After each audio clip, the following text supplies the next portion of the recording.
my involvement here is as the Director of Partnerships and Alliances for the International Association for Human Resource Information Management and as the inaugural chairperson for consortium DEHR, which is shorthand for Decentralized Human Resource.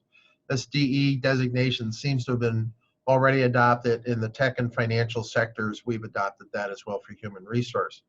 If you're not familiar with IREM, we were established in 1980. This is our 40th anniversary this year. We're a vendor-neutral professional association for people who work in HR and technology. We award the HRIP, or Human Resource Information Professionals certification.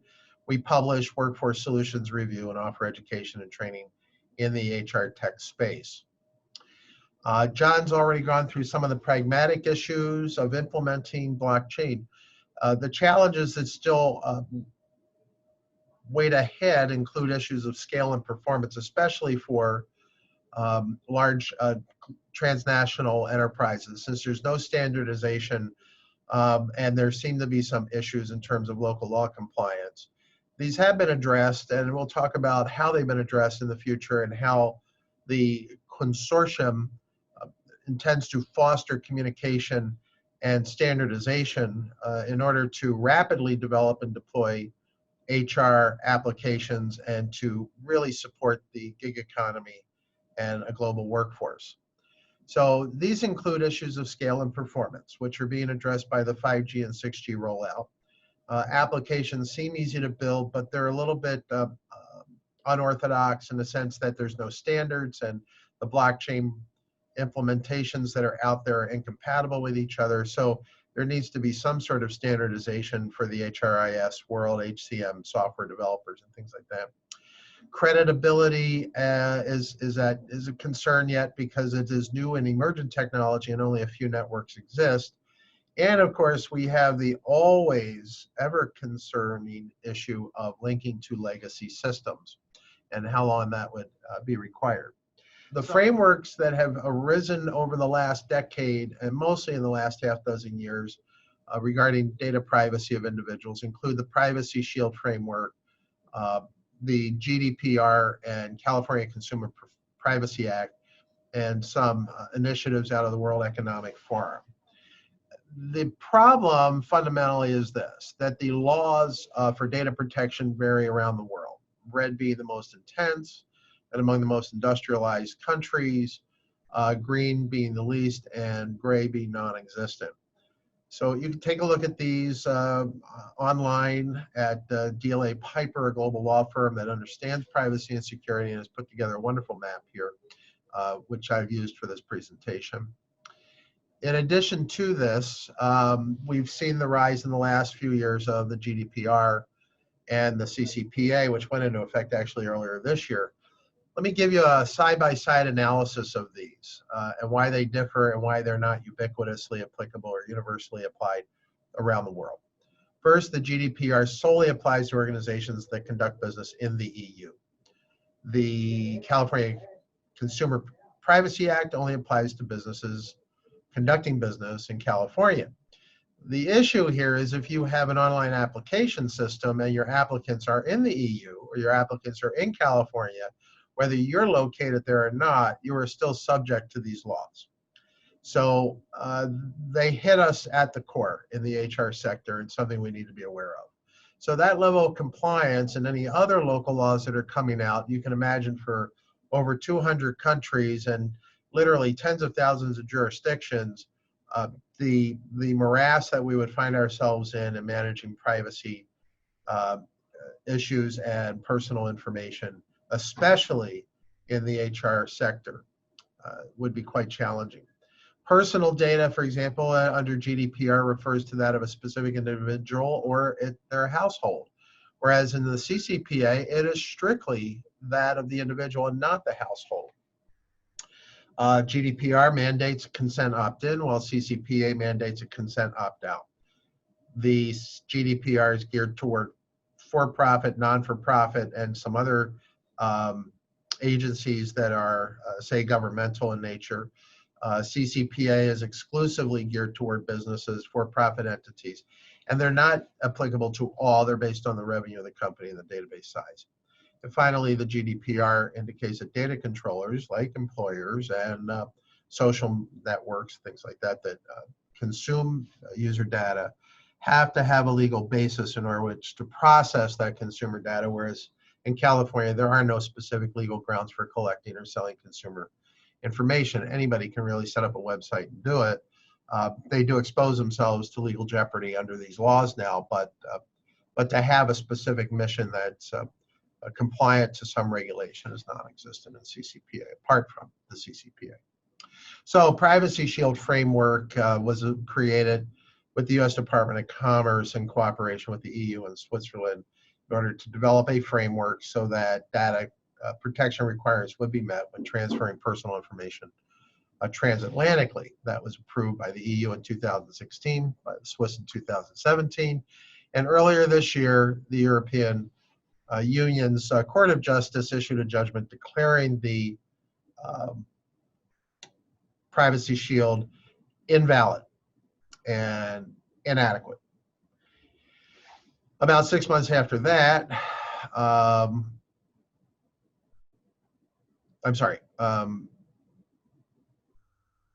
shortly after that, the Swiss also rendered their opinion invalidating the Privacy Shield framework.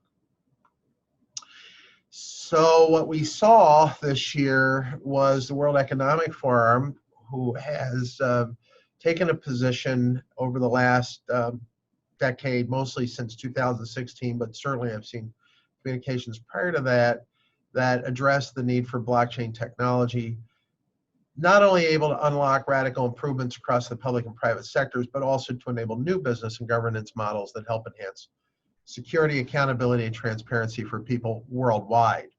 So as the International Organization for Public-Private Cooperation, the World Economic Forum convened its Global Blockchain Council, which drafted the Presidio Principles to help safeguard the promise of this technology, and more specifically, they've included 16 principles aimed at protecting users and preserving the values of the technology so that all can benefit.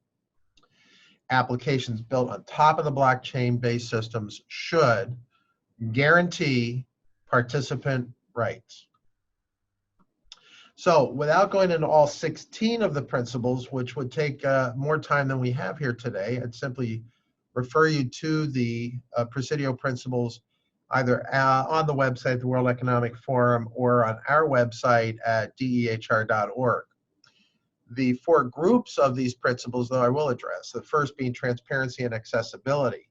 Here, the owner of the information, namely in this case the employee, has the right to information about the system. So these disclosures about rights and obligations, what are the risks, what are the benefits of using the system, particularly based on blockchain, these all need to be published and made obvious in the revelatory information to participants in the system. The second quadrant includes agency and interoperability, which emphasize the right for participants to actually own and manage their data. So if they don't have a data stored today in the cloud, they will. And that is kind of the presumption here in this 21st century technology and how it'll be used. They, as individuals, the owners of the data would have the ability to individually consent or revoke access to that data and have sufficient information on how it's being used and applied with other systems. The privacy and security rights of the data for the participant are assured, including having it protected in accordance with all internationally recognized security standards. Of course, 5G goes hand in hand with blockchain because it's based off of completely new protocols, new communication standards, and new security features.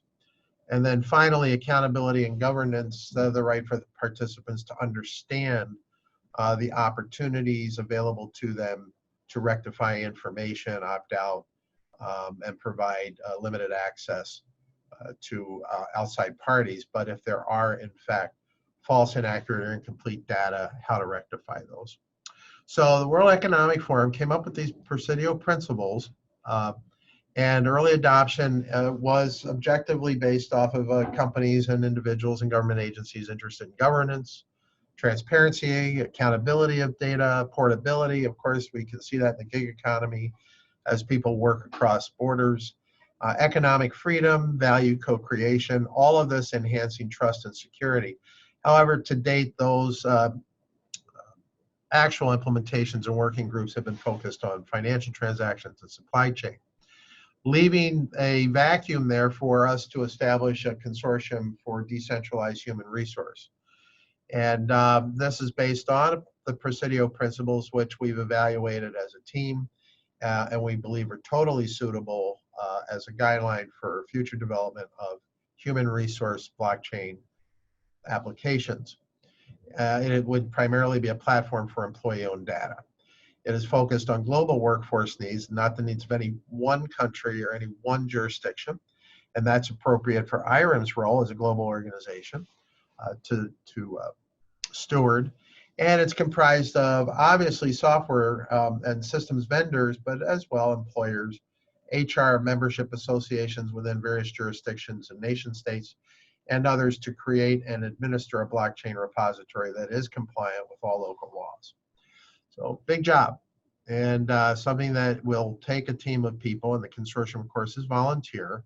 Nevertheless, it has a working requirement and participation by members in both the CET solutions that are provided and IREM's membership services and education and webinars is really self-evident and understood. So the consortium itself is committee-driven at the top. As I said, I'm the current chair. We have a number of other participants on the committee that's helping advise and steer us.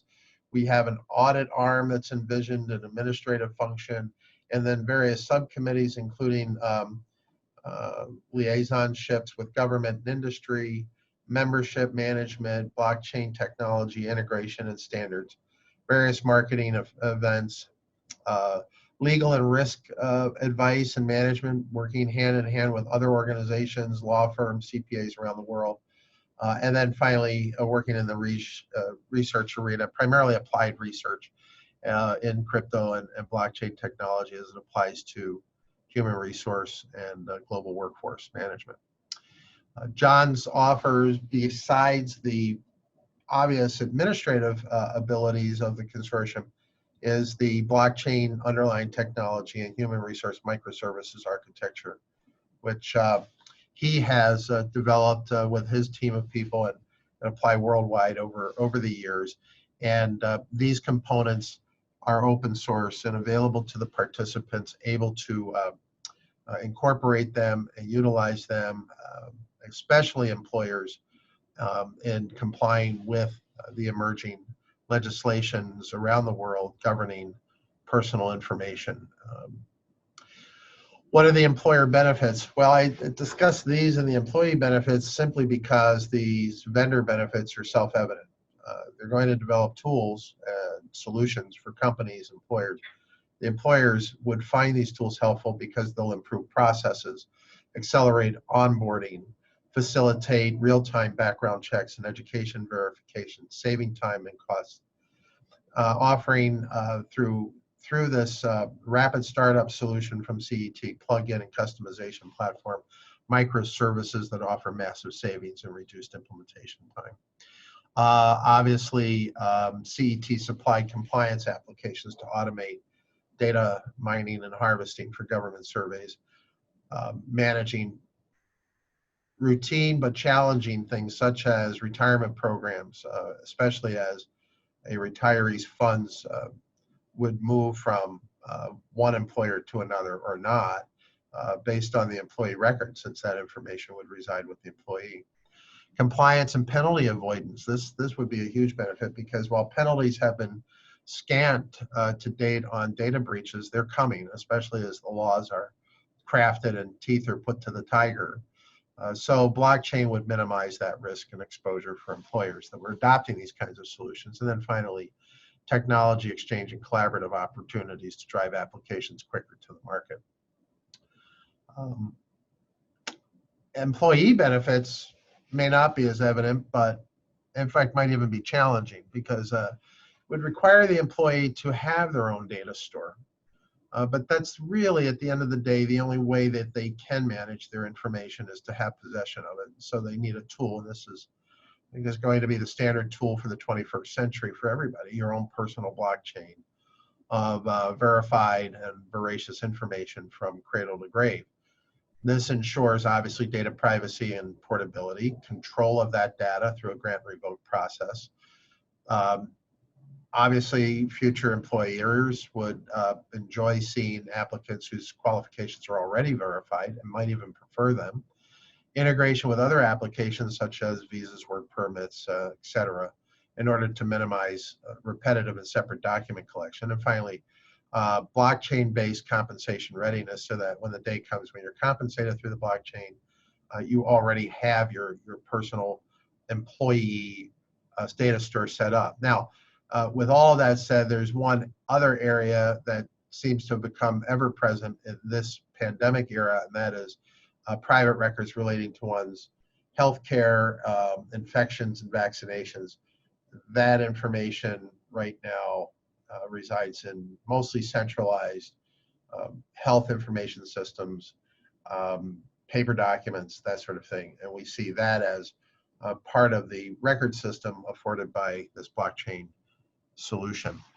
So with those employee benefits in place and the employer benefits in place, we're hoping that the consortium will take on a fairly benevolent global role in attracting vendors, employers, and the other human resource associations to join with us in collaborating over this wonderful opportunity to build secure solutions that are compliant with the Presidio Principles and assuring data privacy for everyone. For more information on this, we extend an invitation for your participation or request for more information by going to our website at www.dehr.org, or just email us at information@dehr.org.